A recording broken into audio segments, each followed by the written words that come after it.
Okay, so we're actually moving to 8B.4 today, okay? We're skipping 8B.2, and then 8B.3 we're actually going to work on block day because it's going to take a little bit longer, so we're going a little bit out of order, but we're going to be on 8B.4, so make sure you're on the right worksheet in your notes, please, okay?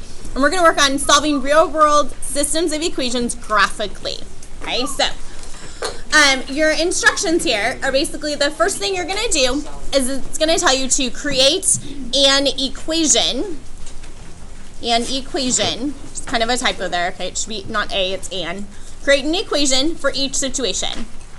Then write two equations. So equations using slope-intercept form. And what does slope-intercept form look like? Y equals mx plus b. Okay, let what equal your initial value? Which part here? The y, the m, the x, or the b? What's the initial value or the starting value? B. The b. Let b equals your initial value. And let what letter equal your rate of change? M. M. Slope is your rate of change. Okay, so let's actually start these. We're going to do 3 of these all together. And then for your homework, all you have is just one of these big problems by yourself, okay? But we're going to do all 3 of the first ones all together, so you should get a really good handle on how to do these. So number 1, it says there are 2 skate parks in your neighborhood. The Grind skate park charges $3 to get into the park and $1 per hour. Half Pipe Adventures charges $5 to get into the park and 50 cents per hour. Use a system of equations to figure out which skate park is a better deal. So, first, let's identify our M, which is our rate of change, and our B, which is our initial value. So if we're looking at the Grind skate park, how much does it cost just to walk in? The initial value is what? $3. So B is $3. Your slope, how much does it cost per hour? $1. So if we were going to write an equation, it would be y equals, your M is 1, so 1x plus 3. That's the equation for that line. Okay, now, we could use this equation for this line and we could plug in the different x's here. Or you could just do it kind of common sense wise. Okay? How much does it cost just to walk in the door, did we say? $3. Then, if you're there for 1 hour, how much more is it going to cost you? 3. $1 more. So it would be $4 for 1 hour. So basically, you're taking your rate of change and you're just adding to get to the next one. Okay, how much would it cost to get for $2? Or for 2 hours? $5. And then 3 would be 6, and 4 would be 7. So if you want to, you could use this equation that we just wrote and you could plug in to find these numbers. You don't have to though, okay? You can kind of just use some common sense and move, okay, using your slope or your rate of change. Now let's look at situation number 2, Half Pipe Adventures, okay? How much does it cost just to enter? $5. So is that the M or the B? The B. So $5 just to enter. And then what's its rate of change? How much does it cost per hour? 50 cents. So you're going to write 0.50, okay? Don't write just 0.5 because we're actually talking about dollars here, okay? So make sure that you put the 0 there. Now, its equation would be y equals 50 cents, so 0.50x plus your initial value of 5. Now we could fill in our table. So how much does it cost if you're there for 0 hours? Just to walk in, how much does it cost? $5. How much does it cost for 1 hour? $5.50. So $5.50. And then we're moving up by 50 cents each time. So $6, then $6.50, and then finally 7. Okay, so once you have your tables filled out, now we're actually going to graph these. Okay, so I'm going to use 2 different colors, obviously, so that we can tell which one is which.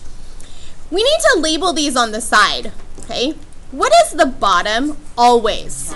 Time. Okay, so this is time. And in this equation, what is the time? Is it in minutes or hours or seconds? Time, and we're going to write in hours. Okay, what's the side? Cost. This is the cost, okay? And you can write it sideways like this, but I'm just going to write it like that. Okay, that's why that line's there. So this is the cost. So now we're going to take each point and we're going to graph our points. So you could graph them from your table here, Or you could just figure out from our equation or from our situation that $3 at 0 minutes, so put $3. So I'm doing the grind skate park first. Then what's my slope? How do I get to the next point? Up 1 over what? 1. Okay, so my next point would be 1, 4, so over 1, up 4. Okay, so basically we're going up 1 over 1, up 1 over 1. Now, you want to keep making a bunch of dots here because we're going to want to figure out exactly where these two cross. So usually for a graph, you only have to make 2 dots and then connect the dots with a line. I would like you to make a bunch of dots here because I want to make sure we know exactly where they cross. So now that you have a bunch of dots, you can connect them with a line. Okay. Then we're going to do the exact same thing for half pipe adventures. And if you're using 2 different colors, it's really easy to be able to tell which one is which. If you're not using 2 different colors, you want to label your line. Okay, so this line is the grind. Okay, so make sure you label your line. If you're using 2 different colors, like I said, it's really easy to tell which one's which.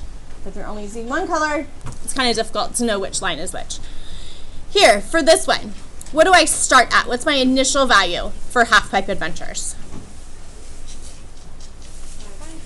$5. Then how do I move? Up 50 cents over 1. So we're not going to move a whole 1. You're moving up a half. Okay, so up 50 cents and over 1. Up 50 cents over 1.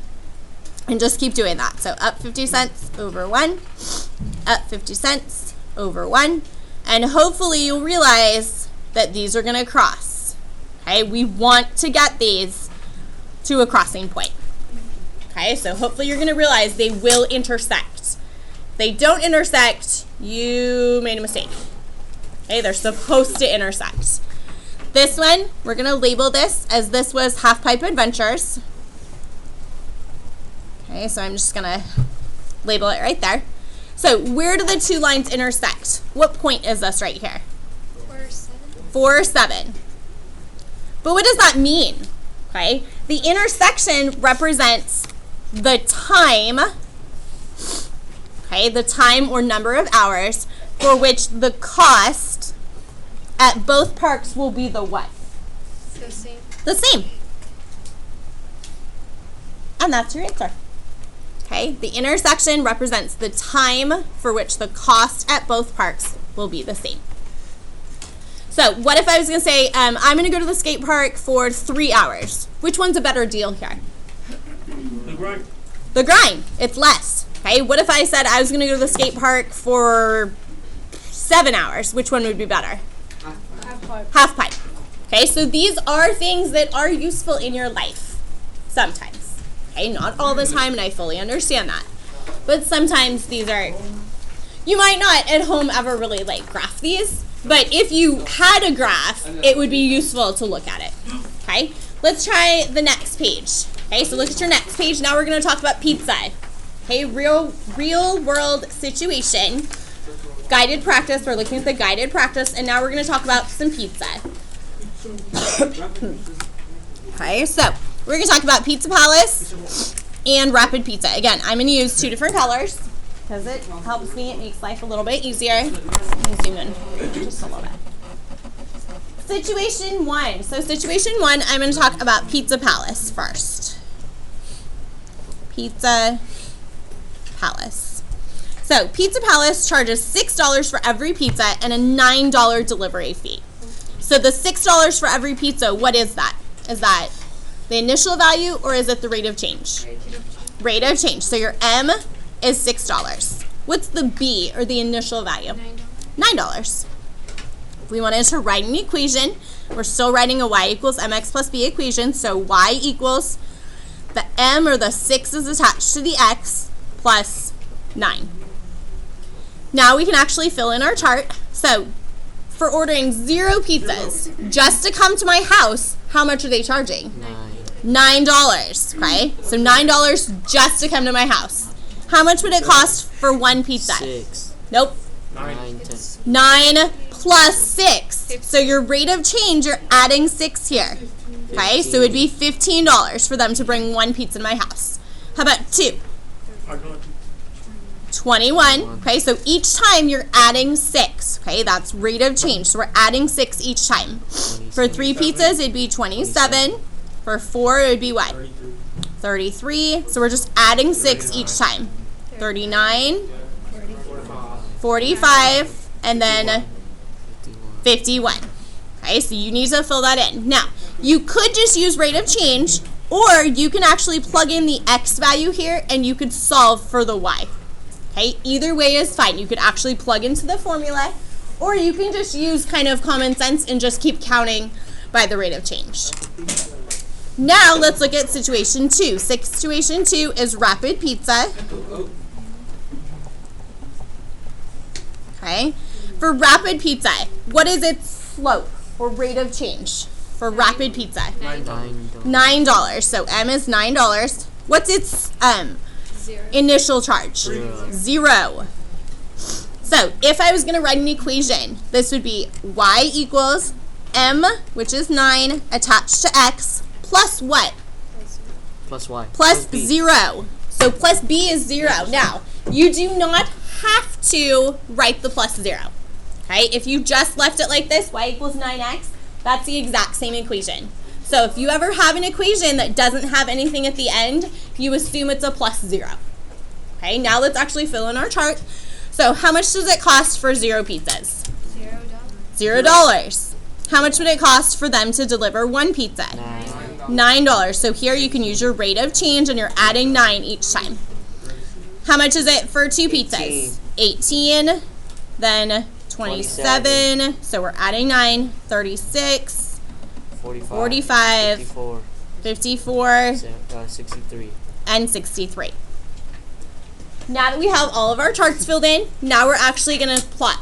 Okay, we're going to actually draw our lines. So here, for Pizza Palace, at $0 or at 0 pizzas, it's charging $9. What's your slope here? What are we doing? We're moving up 6. So notice the scale is a little bit different here. Okay, up 6. So from 9 up 6 is 15 over 1. So you can look at these points. So like 1 comma 15. The next one is 2, 21, 3, 27.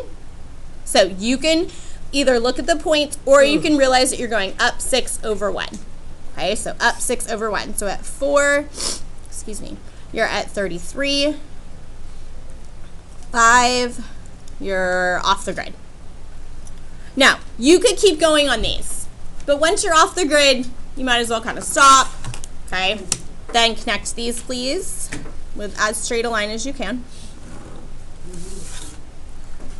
And I'm going to label this is Pizza Palace. You definitely want to label these, especially if you're not using different colors. So in the lines, this goes time and cost again? Oh, I'm sorry, yes. And I forgot to write these. This is, what is the bottom here? Is it time? I don't know. It's What is the bottom here? This is talking about your number of pizzas. Okay, this is your number of pizzas. What's the side? cost. This is cost. I'm sorry, I forgot to write those in there. Okay, now for the pink line. Start at 0, 0. And then we're going to move what? Up 9 over 1. So your first dot is over 1, up 9. Then over 2, up 18. So 18 is in between 17 and 19, so you can put a dot in between. 3, 27. 4 is at 36, so that's up here. So hopefully you realize we just made our crossing point. All right. You connect these with a line. And the pink line is rapid pizza. So here, now let's analyze this. The solution here is what? Where do they cross? What point is that? 327. Over 3 up 27. So 327. And the solution here represents the number of pizzas. The number of pizzas for which the cost at both pizza places will be what? The what? The same. The same. Now we actually want to use some of these. Write this down. Where's the best pizza, or where's the best place to buy 2 pizzas? Little Caesars. Rapid Nice pizza. try. 2 pizzas, it would be cheaper at the pink line, which is Rapid Pizza. Okay, for 2 pizzas, it's cheaper at Rapid Pizza. For 6 pizzas, where is it going to be cheaper? Rapid. It's kind of off this line, right? It's off the grid. So how could you check where it's cheaper? Little boxes. The little chart. Okay, Pizza Palace, 6 pizzas cost $45. Rapid Pizza, 6 pizzas cost $54. So which one's a better deal? Pizza Palace. Pizza Palace. So Pizza Palace. And where's the best place to buy 3 pizzas? Both. Both. Both. So you could write either one. Another. Either one. Okay? I'm writing. Either one. So make sure you have all those answers. We have one more problem, and then we'll be done. Does anyone have questions so far? Another one. Yep. Unless you'd like to do it all by yourself and have more homework. No. Okay, last one. We're going to talk about saving money. Listen. If you're doing it by yourself, then do it silently. Okay, for number 3, it says Amy and Jody both have a savings account. Amy has $20 in her savings account and is adding $10 to her account every week. Jody has $180 in her savings account, but she has to take out $30 every week. So situation 1, first we're going to look at Amy. Okay, so first let's look at Amy. What is her slope? How much is her savings account changing each week? $10. And what's her initial value? 20. 20. So if we're going to write an equation, it's a y equals m in this case is 10 times x plus 20. So if we fill in our, this is called a table of values, fill in this chart. So at 0 weeks, how much money does she have? 20. $20. She starts with $20. After 1 week, how much does she 30. have? 30. So we're just using our rate of change and adding 10 each week. So at 2 weeks, how much does she have? 40. 40. Keep adding. So 50. 50, 60. 60, 70, 80. and 80. Okay. Now let's look at situation 2. Situation 2 is Jody. Okay. What is her slope or rate of change?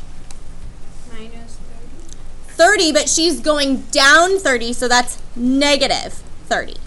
And what's her initial value? 180. Initial value, she had 180. So her equation, still a y equals mx plus b equation. So y equals, this time it's going down, so it's negative 30 times x plus 180. Then to fill in her table of values at 0 weeks, how much does she have? 180. 180. At 1 week, how much does she have? 150. 150. She's losing, okay? She's spending $30 each week. Then 120 minus 30 would be 90. Minus 30 is 60. Then 30. And then 0. She's run out of money. Too much. She's Now, if we're going to graph this, what is the axis on the bottom? Number. What is this representing? Number. Time or number of weeks? Okay, so time in weeks. And what's the side representing? Money. Money or account balance? Account balance. Stop talking, please. Okay, now let's go ahead and graph this. So, where do I start Amy's graph? At 20. At 0 weeks, she has $20. Then how do I move to get to my next point? Move up 10 over 1. So your next point is at 1 comma 30. And you could read these out of here. Okay? Up 10 over 1. Up 10 over 1. So keep making your dots. Up 10 over 1 for each week.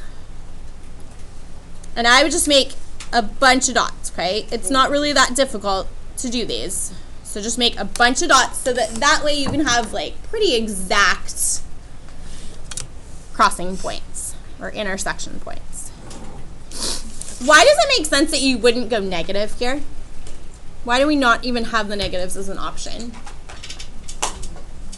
Because in a savings account, you can't have a negative amount. And I can't be saving for a negative amount of time. So it doesn't make sense to have negative time or a negative account balance. That's not the way banks work. They don't generally like that. Then for Jody, what's my initial value? Start at 0 weeks, she has 180. How do I get to my next point? Down. Down 30. 30 over 1. Okay, so at 1 comma 150. Down 10, 20, 30 over 1 week. Down 30 over 1. Keep going, 1, 2, 3, down and over 1. Hopefully you realize that we just made our intersection point. And down 30 over 1. Once you put in as many dots as you can I put any dots after 6 weeks? No. You reach $0. Okay? She is no longer spending her savings account because it is gone. And I'm sorry, we probably should have labeled these. So this is Jody. This is Jody's line.